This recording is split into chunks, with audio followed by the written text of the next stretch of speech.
CIA Director Bill Burns and chief U.S. negotiator for an end of the Israel and Hamas war says that a more detailed Gaza ceasefire proposal is just days away, but hundreds of thousands of Israelis again protested over the weekend, the largest yet, demanding Prime Minister Netanyahu make a ceasefire deal his top priority to bring home the hostages. The mother of one of the hostages, whose body was recovered in July, saying today that her son was executed as Israeli forces were closing in on his location. She told the Knesset, quote, military pressure does not bring hostages back alive, it kills them, according to the Times of Israel. Separately, in a cross-border attack Sunday, 3 Israelis were killed by a Jordanian citizen with a handgun on the West Bank. This is a first on the Jordanian border, the first such murder since the war started, and a significant escalation. Joining us now, NBC News international correspondent Raf Sanchez, who is in Tel Aviv, and retired Admiral James Stavridis, former NATO's Supreme Allied Commander. Welcome both. So, Raf, first to you.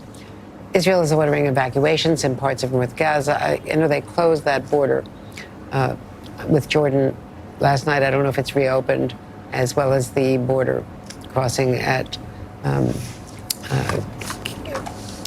Kerez Shalom. But what about the protests against Netanyahu and what's happening with the hostages?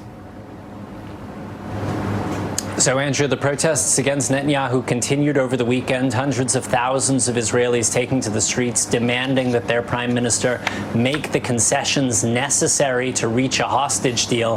Here in Tel Aviv, organizers say there were 500,000 people on the streets.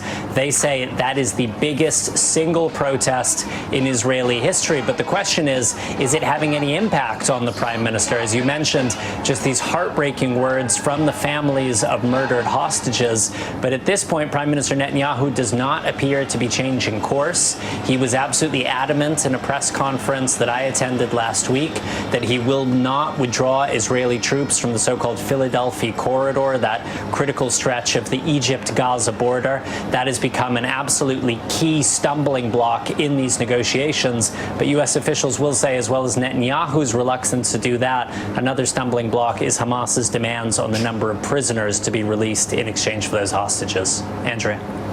And Admiral, now there are last-minute obstacles from both sides, and an acknowledgement from inside the administration that since May, Netanyahu has objected to aspects of this that could have been resolved after phase 1, after getting the hostages out, after having a ceasefire.